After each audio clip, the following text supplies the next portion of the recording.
Assalamualaikum warahmatullahi wabarakatuh. Alhamdulillah. Alhamdulillahi wa kafa. Wassalatu wassalamu ala nabiil mustafa. Ashhadu an la ilaha illallah wahdahu la syarikalah. Wa ashhadu anna Muhammadan abduhu wa rasuluh la nabiyya ba'dah. Allahumma 'allimna ma jahilna wa dhakkirna ma nasina waftah 'alaina hikmataka wansur 'alaina min khazaini rahmatika ya arhamar rahimin. Saudara-saudariku yang budiman dimanapun berada, tidak ada satupun amal ibadah yang kita lakukan yang Allah Subhanahu wa ta'ala tidak berterima kasih. Karena di antara sifat Allah Subhanahu wa ta'ala adalah syakur. Semua yang kita lakukan, baik itu amalan-amalan yang besar ataupun amalan-amalan yang kecil, Allah Subhanahu wa ta'ala akan membalas seluruh amalan kita.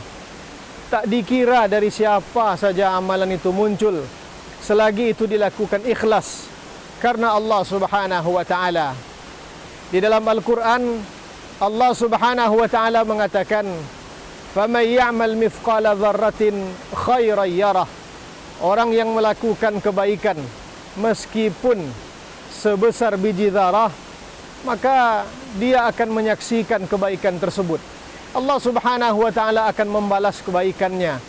Balasan yang diberikan oleh Allah Subhanahu wa ta'ala lebih besar daripada yang kita bayangkan. Bukan kecil yang kita lakukan, lalu kecil pula balasan dari Allah Subhanahu wa ta'ala. Tidak, saudara-saudaraku yang baik hati.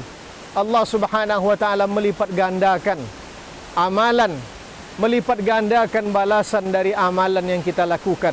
Bukan hanya yang besar saja, amalan-amalan kecil pun dilipat gandakan oleh Allah Subhanahu wa ta'ala. Bukankah Allah Subhanahu wa ta'ala memasukkan seorang wanita ke dalam surga hanya karena sebiji kurma? Bukankah Allah Subhanahu wa ta'ala menghapus dosa seorang wanita pezina dan memasukkannya ke dalam surga karena dia memberi minum seekor anjing? Orang yang telah membunuh 100 orang, luar biasa perbuatan yang dilakukannya, tapi dia ingin kembali kepada Allah Subhanahu wa ta'ala, ikhlas lillahi ta'ala. Seluruh kesalahan, seluruh perlakuan aniaya yang dilakukannya semasa hidupnya diampuni oleh Allah Subhanahu wa ta'ala. Seorang laki-laki yang selama hidupnya dia hanya melakukan dosa saja, tak ada satupun kebaikan yang dilakukannya. Lalu ketika dia sakit sakaratnya, dipanggilnya anak-anaknya. Apa katanya? "Wahai anak-anakku, kalaulah nanti aku meninggal dunia, kalaulah nanti ayah meninggal dunia, kalian bakar saja ayah. Jangan kalian kuburkan, kalian bakarkan, kalian campakkan, kalian taburkan, kalian buang debu hasil bakaran itu. Karena ayah takut azab Allah Subhanahu wa ta'ala." Namun Allah Subhanahu wa ta'ala membalas rasa takut yang muncul dari hati seorang ayah tadi dengan ampunan dan ridho kasih sayang dari Allah Subhanahu wa ta'ala. Itulah keagungan syakur Allah Subhanahu wa ta'ala. Tidak ada satupun di antara amal ibadah yang kita lakukan yang Allah ta'ala tidak membalasnya.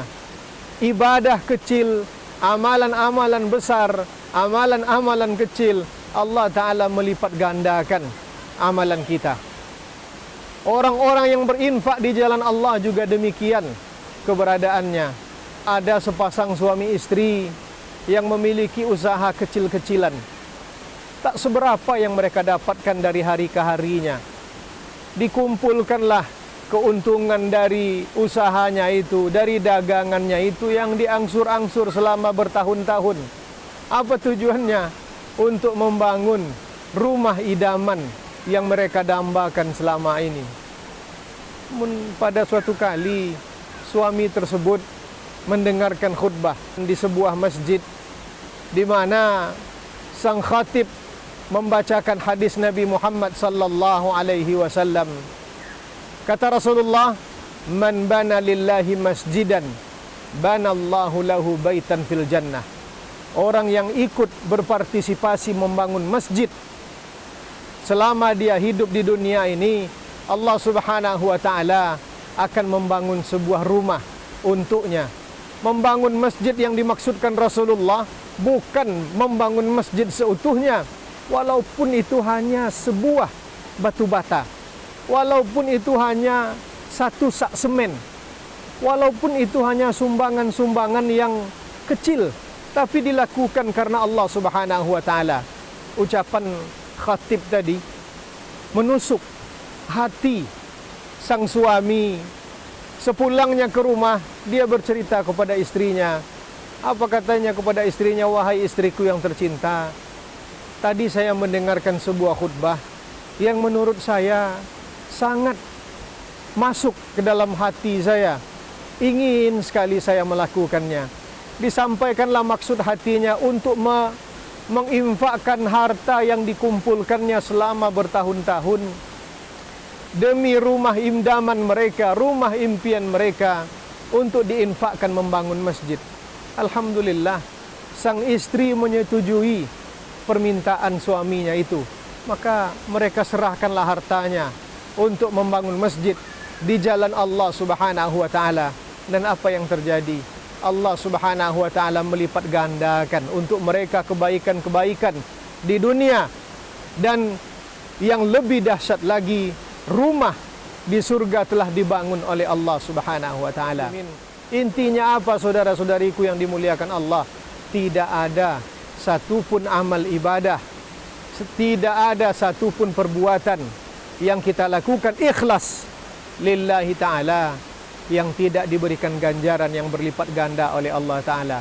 Oleh karenanya, mari kita memperbanyak amal ibadah kita, dan jangan sekali-kali meremehkan amal ibadah kita. Jangan sekali-kali meremehkan amal ibadah orang lain, walaupun amal itu kecil dalam pandangan manusia.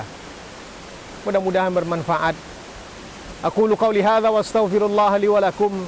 Wassalamualaikum warahmatullahi wabarakatuh.